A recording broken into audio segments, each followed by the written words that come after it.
This conference will now be recorded. पिछली class में हमने बात की थी मटेरियल के बेसिक वेरिएंसेस के बारे में।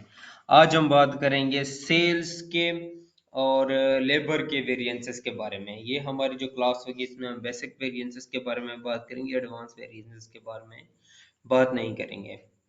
तो आज की डिस्कशन का हमारा टॉपिक है लेबर वेरिएंसेस। लेबर वेरिएंसेस में आपके पास दो किस्म के वेरिएंसेस होते हैं। एक आपके पास होता है लेबर रेट वेरिएंस। सॉरी, तीन तरह के वेरिएंसेस होते हैं। एक होता है आपके पास लेबर रेट वेरिएंस, दूसरा होता है आपके पास लेबर एफिशिएंसी वेरिएंस, और तीसरा आपके पास होता है आइडियल टाइम वेरिएंस। तो इन तीन चीज़ों के बारे में हम बात करेंगे। जिस तरीके से मैंने आपको पिछली क्लास में भी बताया था कि आपने कोई भी वेरिएंस को समझना है तो वेरिएंस की लॉजिक को समझें। हमारी इस क्लास में भी हम किसी भी फार्मूले के बारे में बात नहीं करेंगे। किसी फार्मूले को हम याद नहीं करेंगे कि एक्चुअल यूनिट्स को एक्चुअल प्राइस से मल्टीप्लाई करें, इस तरीके से करें, इस तरीके से नहीं। हम उसके लॉजिक को समझेंगे, और फिर इसकी इसकी लॉजिक भी इतनी ज़्यादा कोई टेक्निकल नहीं है। वेरिएंस, जिस तरीके से मैंने आपको पिछली क्लास में बताया था कि वेरिएंस सिर्फ दो चीज़ों के दरमियान फ़र्क है आपका। एक आप बजट बनाते हैं जो साल के शुरू में बनाते हैं, और एक जो आपके पास एक्चुअल रिजल्ट आता है। डिफरेंस ये होता है कि बजट जो आपको दिया हुआ होता है वो आपके पास फ्लेक्स नहीं होता। उसका कंपैरिजन लाइक विद लाइक आपके एक्चुअल रिजल्ट के साथ नहीं हो रहा होता। तो उस हिसाब से हम फ्लेक्स बजट बनाते हैं। वो किस तरीके से बनता है हमारे पास, वो हम एक्चुअल यूनिट्स लेते हैं, और उसकी जो कॉस्ट है वो हम स्टैंडर्ड लेते हैं, और उसके हिसाब से हम फ्लेक्स बजट को बना देते हैं। सो लेट्स टॉक अबाउट के लेबर रेट वेरिएंस क्या होता है। लेबर हमारे पास जो लेबर रेट वेरिएंस होता है ना, वो होता है आपके पास बजट के मुताबिक और एक्चुअल के मुताबिक कितना खर्चा आया है लेबर के ऊपर। ठीक है, और एक्चुअल में आपके पास कितना खर्चा आया है।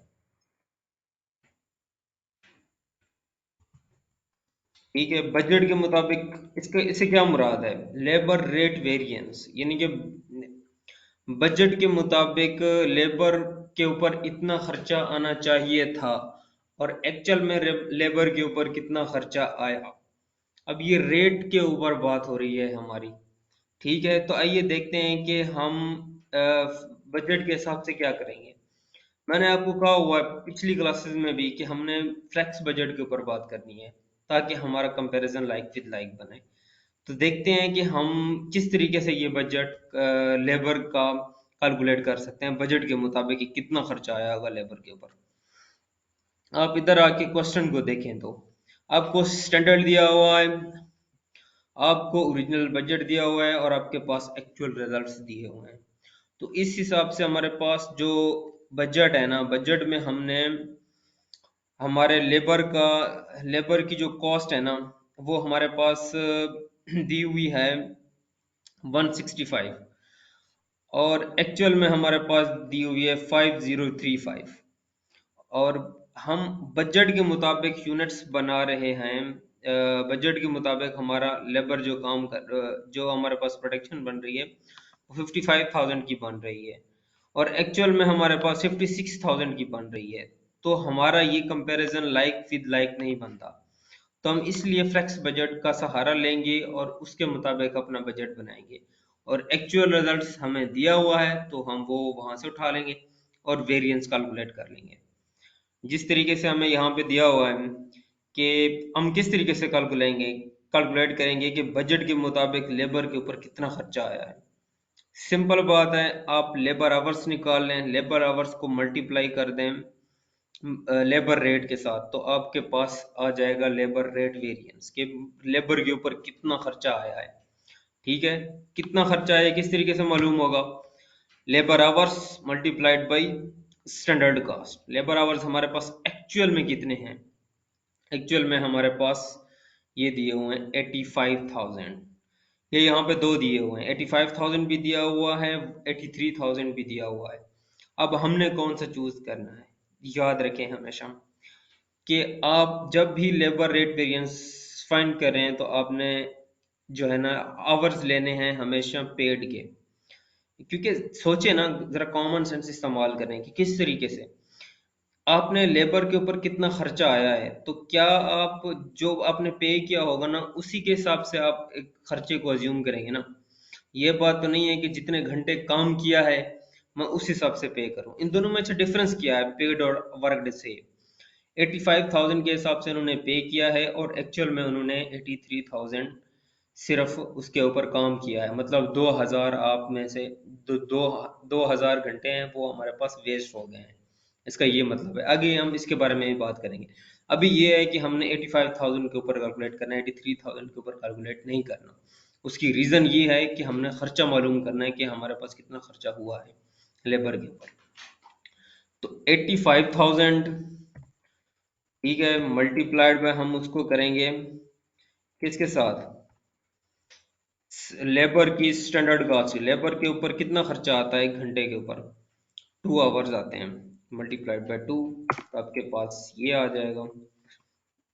लेबर रेट वेरिएंस के लेबर के ऊपर कितना खर्चा आएगा, ठीक है। और फिर हम देखेंगे कि जो है ना हमारे पास लेबर का एक्चुअल कितना खर्चा आया है। हमारे पास एक्चुअल हमारे पास कितना खर्चा आया लेबर के ऊपर, आइए देख लेते हैं कि कितना आया है हमारे पास।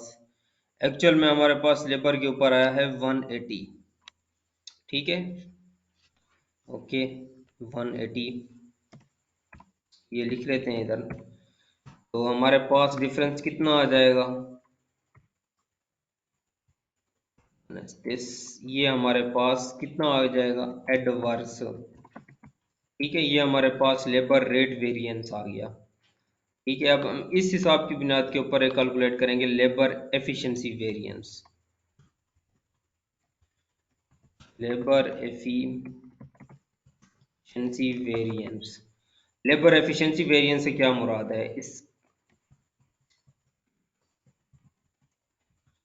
एफिशिएंसी से मुराद क्या है? एफिशिएंसी से मुराद ये कि आपके वर्कर्स ने कितने घंटे काम किया है और कितने घंटे उनको काम करना चाहिए था। बजट से मुराद ये कि इतने घंटे आपकी लेबर को काम करना चाहिए था और एक्चुअल में इतना काम किया हमने, ठीक है। तो वो कहते हैं आपके पास लेबर एफिशिएंसी वेरिएंस है। देखते हैं इसका क्या मतलब है। आए देखें कि कितने घंटे काम होना चाहिए था। तो सोचें again comparison like with like करने के लिए कि हम किस तरह कैलकुलेट करेंगे। हमारे पास जो यूनिट्स है ना वो हमारे पास है 56,000 के हमने बनाए हैं। मैं अगर 56,000 को मल्टीप्लाई करूं स्टैंडर्ड के एक यूनिट के ऊपर कितने घंटे लगे हैं उससे, तो क्या मैं कैलकुलेट कर सकता हूं कि इतने घंटे लगने चाहिए थे हमारे पास। ये देखे ना मैंने 1.5, ये 1 रेज़ टू द पावर 1/2, इसका मतलब है 1.5 आवर्स लगे हैं आपके पास। 56,000 से इसलिए मल्टीप्लाई किया है क्योंकि एक्चुअल में हम इतने प्रोड्यूस कर रहे हैं यूनिट्स। तो एक एक यूनिट को बनाने के लिए हमारे पास 1.5 लगता है और हम 56,000 बना रहे हैं, तो उसके हिसाब से हमारे पास 84,000 बनने चाहिए, आवर्स लगने चाहिए थे। और एक्चुअल में हमने उसके ऊपर कितने लगाए? 85,000 आवर्स, ठीक है। ये घंटे हमारे पास लगे हैं, तो हमारे पास डिफरेंस आ जाएगा ये कितने घंटे, 1,000 आवर्स हमारे पास आ गए हैं। ये अगेन आवर्स की बात हो रही है तो हमने हमेशा नंबर्स में कैलकुलेट करना है। मैंने अपनी पिछली क्लास में भी बताया था कि जब भी आपने नंबर्स को कैलकुलेट करना है तो आपने उसकी स्टैंडर्ड कास्ट से मल्टीप्लाई कर देना है ताकि हमारे पास नंबर्स में आए। ये हमारे पास आवर्स में आया है क्योंकि एफिशिएंसी का मतलब ये आवर्स में ही होता है। तो आपने इसको मल्टीप्लाई कर देना है स्टैंडर्ड कास्ट से। लेबर की स्टैंडर्ड कास्ट क्या है हमारे पास? $2 है, ठीक है, मल्टीप्लाइड बाय 2। ओके, तो ये हमारे पास ये भी हमारे पास एडवर्स आ जाएगा, ठीक है। तो इस तरीके से हम लेबर एफिशिएंसी वेरिएंस कैलकुलेट कर लेते हैं। लेबर, अब हमारे पास लेबर का आखिरी वेरिएंस निकलता है जो कि है लेबर आइडल टाइम वेरिएंस, ठीक है। Idle time variance. Idle time variance क्या है? आइडल टाइम वेरिएंस हमें ये बताता है कि कितने घंटे हमारे आइडल गए। आइडल से मुराद ये कि वेस्ट गए हैं हमारे पास। बजट के मुताबिक कितने मतलब बजट इधर नहीं होता, इधर होता है कि आपने कितने आइडल किए हैं। ठीक है ना, कि देखें आप एक्चुअल रिजल्ट्स में कि कितने आपने किए हैं। 85,000 आपके, देखें ना आप ओरिजिनल, देखें ना आपके यहाँ पे कितने आवर्स, कितने घंटे काम किया है। इस तरीके से आइडल टाइम फाइंड किया जाता है कि कितने आपने इधर ना आइडल टाइम में हमेशा एक्चुअल रिजल्ट्स को जाके देखना है, क्योंकि बजट में कोई इतना एनालाइज नहीं करता कि कितने आपके पास आइडल टाइम होगा। तो आप देखें कि कितने आवर्स वर्क हुआ है, ठीक है ना, हाउ वाज वर्कड, और फिर आपने देखा है कि आवर्स पेड,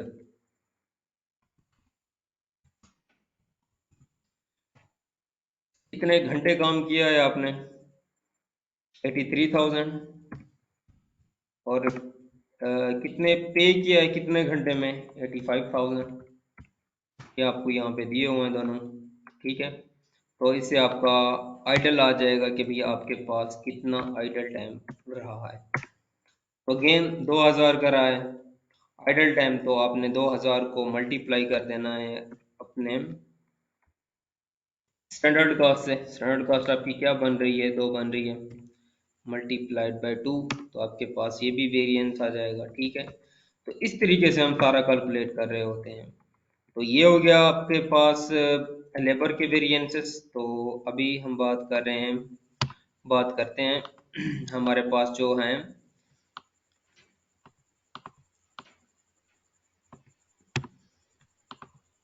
सेल्स के वेरिएंसेस के बारे में। Let's talk about sales variances. Concept वही है जो मैंने आपसे पहले डिस्कस किया हुआ है, मटेरियल में, लेबर में, उसी में वही कॉन्सेप्ट है। सेल्स के वेरिएंसेस हमारे पास जो बेसिक होते हैं वो हमारे पास होता है सेल्स प्राइस वेरिएंस, और दूसरा होता है हमारे पास सेल्स वॉल्यूम वेरिएंस, ठीक है। ये दो हमारे पास वेरिएंसेस होते हैं। आइए समझते हैं कि सेल्स प्राइस वेरिएंस से क्या मुराद है और सेल्स वॉल्यूम वेरिएंस से क्या मुराद है। सेल्स प्राइस, अगेन वही बात कि बजट के मुताबिक हमारी जो सेल्स रेवेन्यू था वो इतना आना चाहिए था, और एक्चुअल में हमारे पास जो सेल्स प्राइस का रेवेन्यू आया है वो इतना आया है। तो ये आपके पास टोटल वो है। आप इस तरीके से देखें कि आपके पास जो सेल्स कितने अपने, ये हम किस तरीके से फाइंड कर सकते हैं कि कितना हमारे पास बजट होना चाहिए। सोचें, थोड़ा सा दिमाग लें, किसी भी फार्मूले को इसमें ना जहन में रखें, बस थीम को याद रखें, कितना खर्चा होना चाहिए था और कितना हुआ। खर्चा किस बुनियाद के ऊपर हम फाइंड करेंगे, वो हम फ्लेक्स बजट के ऊपर करेंगे, क्योंकि हमारा कंपैरिजन लाइक विद लाइक बनना चाहिए, तो उस हिसाब से। तो देखें आप, आपके पास कितने यूनिट्स बन रहे हैं, एक्चुअल में आप कितने बना रहे हैं, 53,000 सेल कर रहे हैं। बना नहीं रहे, इसमें आप 53,000 सेल कर रहे हैं। आपने 56,000 को नहीं देखना, क्योंकि आप वो प्रोड्यूस कर रहे हैं। 53,000 आप बेच रहे हैं, तो आपने 53,000 को लेना है, ठीक है। 53,000 मल्टीप्लाइड बाय कितने का बेच रहे हैं आप, एक सेलिंग प्राइस आपके पास दी हुई है 100 की, ठीक है। तो ये आपके पास सेल्स प्राइस का बजट आ गया, और एक्चुअल में आपके पास कितने हैं, देखें आपके पास कितना दिया हुआ है, आपके पास सेल्स का ये दिया हुआ है आपके पास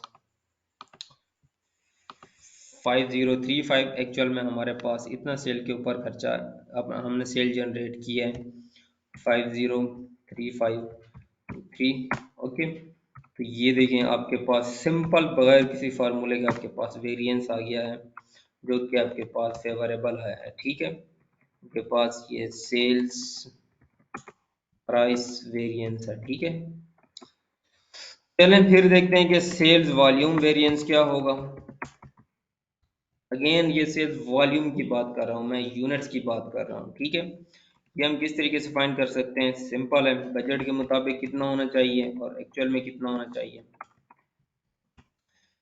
बजट से क्या मुराद है, बजट से मुराद ये कि वही कि बजट के मुताबिक कितना, कितने वॉल्यूम हमें बेचने चाहिए थे, बजट के मुताबिक देखें तो फ्लेक्स बजट के मुताबिक 53,000 बिकने चाहिए थे।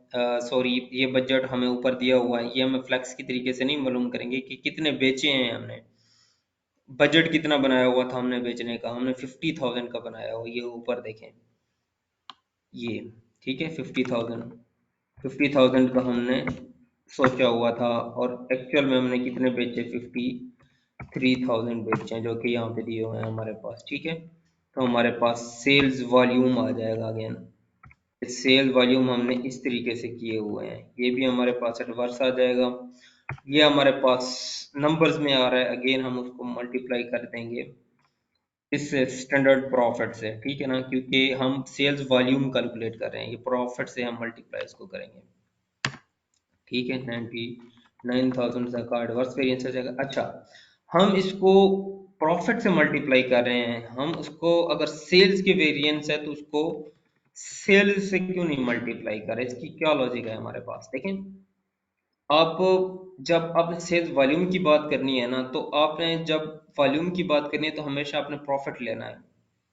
सेल्स की हम बात नहीं कर रहे हैं, हम तो सेल्स वॉल्यूम की बात कर रहे हैं। तो ओवरऑल वॉल्यूम का जो हमारे पास आएगा ना, तो हम उसको मल्टीप्लाइड करेंगे अपने नेट प्रॉफिट से, because of volume not price, ठीक है। इसके अलावा हमेशा याद रखें कि हम कभी भी कोई सेल्स वॉल्यूम का वेरिएंस फाइंड कर रहे हो तो याद रखें क्वेश्चन में आपको दिया हुआ होगा, या तो दिया होगा कि आपके पास कोई स्टैंडर्ड कास्टिंग की मदद से आपने फाइंड करना है, तो आपने कंट्रीब्यूशन से मल्टीप्लाई करना है उसको। अगर वो आपको क्वेश्चन में बताए मार्जिनल कास्टिंग के बारे में, तो फिर अब्जॉर्प्शनल कास्टिंग के बारे में, तो फिर आपने फाइंड करना है उसको उसके एक्चुअल प्रॉफिट के साथ, ठीक है। कंट्रीब्यूशन से मल्टीप्लाई नहीं करना। मार्जिन की सूरत में आपने उसको कंट्रीब्यूशन से मल्टीप्लाई करना है, अब्जॉर्प्शनल कास्टिंग की मदद से हमने उसको एक्चुअल प्रॉफिट के साथ मल्टीप्लाई करना है, ठीक है, ऑपरेटिंग प्रॉफिट से। तो ये हमारे पास टोटल डिस्कशन हो गई है हमारे सेल्स के वेरिएंसेस के बारे में, लेबर के बारे में और मटेरियल के बारे में, ठीक है। जिस तरीके से मैंने कहा हुआ है, ये हमारे जो है ना अभी से जो बेसिक वेरिएंसेस थे हमने उनके बारे में बात कर ली है कि मटेरियल के बेसिक वेरिएंसेस दो तरह के होते हैं, लेबर के और सेल्स के। थीम वही है कि आपने बस सिर्फ जहन में रखना है कि एक साल में कितना खर्चा होना चाहिए था और कितना हुआ। नंबर्स में आपने कंफ्यूज नहीं होना, बस कॉन्सेप्ट को याद रखना है, इसकी 2-3 मरतबा प्रैक्टिस करनी है और बिल्कुल क्वेश्चन के आंसर के ऊपर जाके नहीं देखना, बस आपने बस माइंड में ये याद रखना है कि कॉन्सेप्ट क्या है और उसकी मदद से मैं इसको किस तरीके से फाइंड कर सकता हूँ, ठीक है। Okay, see you in the next class, thank you.